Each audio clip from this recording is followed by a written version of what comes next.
Hello, and it's Keith from IELTS Speaking Success, and today I'm going to show you 5 ways to improve your answers for IELTS Speaking Part 1, and I'll be doing it with the topic of perfume.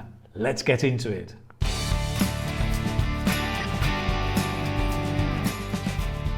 So to begin, let's be clear about perfume and the words we use in English to talk about perfume.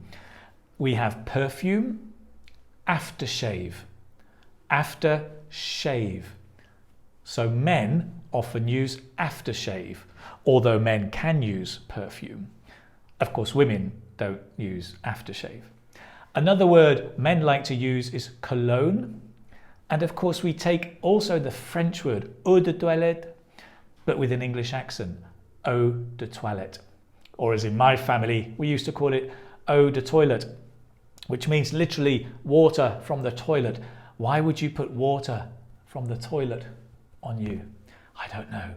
So perfume, aftershave, cologne, eau de toilette. So the first tip is you don't have to tell the truth. I don't wear perfume nowadays or cologne. I used to, but not now. And I don't really know much about it. So imagine the question, do you wear perfume? No, and I don't know what to say. It's not great, is it? Just lie. Do you wear perfume? Absolutely, I wear perfume or aftershave all the time, especially if I'm going out for a special event. I like Hugo Boss, which is one of the more popular brands in England.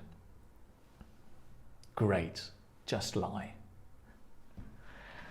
Now, tip number 2 is to learn the collocations for this topic or this word.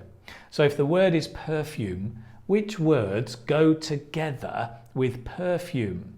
Well, you can say to wear perfume, to put on perfume, to spray perfume. Okay, how can you find out the collocations for different words? Well, there's a great way, and it's free. You go to www.freecollocation.com and you can see it up here. And let me show you what it looks like, okay? Freecollocation.com, it's an online collocation dictionary. So you can put in any word.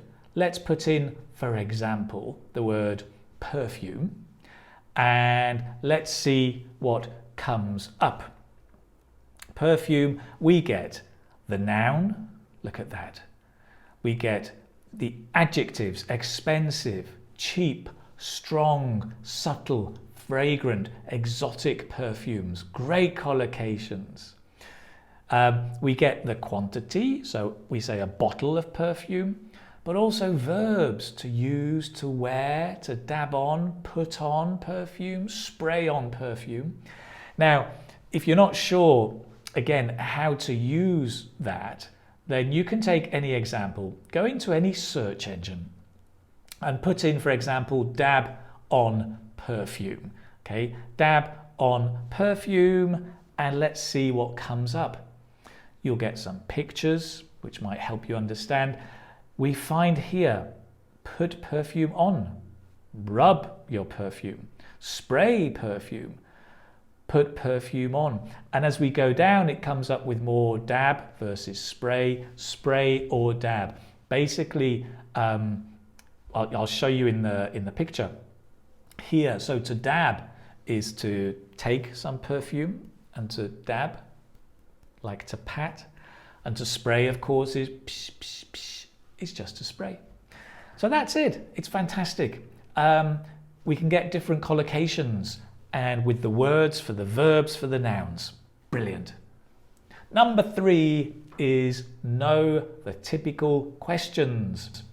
Now, last time we looked at email questions, but the common questions that come up may include, is noun important in your country?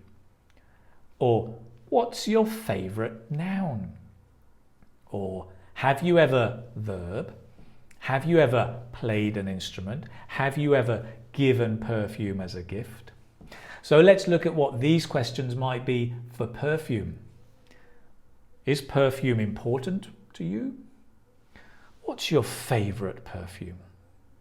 Have you ever given someone perfume as a gift? Would you spend a lot of money on perfume? These are the questions that come up. Number 4, let's look at some answer types. And I'm going to look today at the yes, if not answer. Yes, if not. And here we're looking at the answer plus a consequence. If not, if I don't do it, what happens? Okay. Question. Do you often wear perfume? Yes, I do wear a light cologne for work and then a heavier one if I'm going out on the town. I think it's important to wear a light cologne for work. If not, a heady scent might distract people. That's it. If I do this, blah, blah, blah. If not, blah, blah, blah. Great way to answer the question.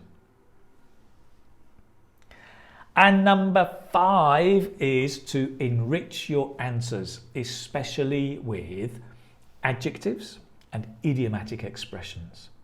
So I've asked my mates, Tom, Dick and Harry, to come in again and show you how you can do this with a question of perfume. Would you spend a lot of money on a perfume? Would you spend a lot of money on perfume, Tom?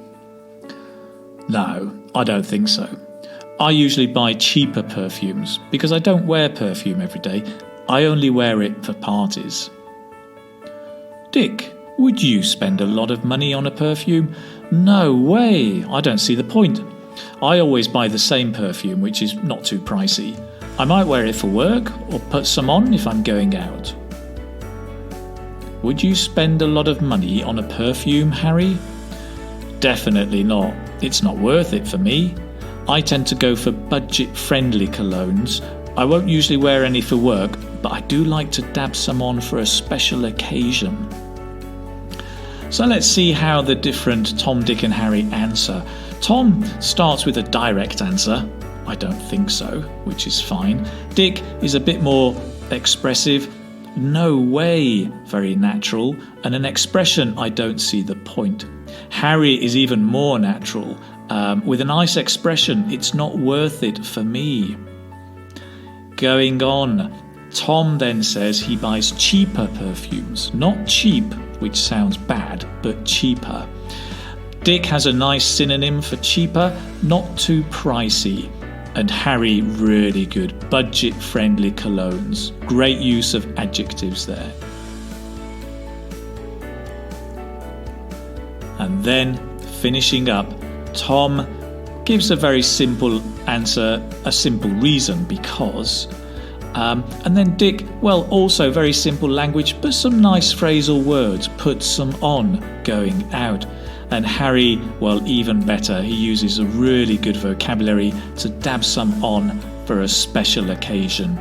Excellent, so nice use of adjectives and idiomatic expressions there. Great. So that's it. Thank you very much, Tom, Dick and Harry. You can see you can enrich your answers with uncommon adjectives and some great idiomatic expressions. Remember your collocations. That's it for today. Thank you very much for watching. If you like this video, subscribe. Go and watch the others in the Part 1 series. I'll see you soon.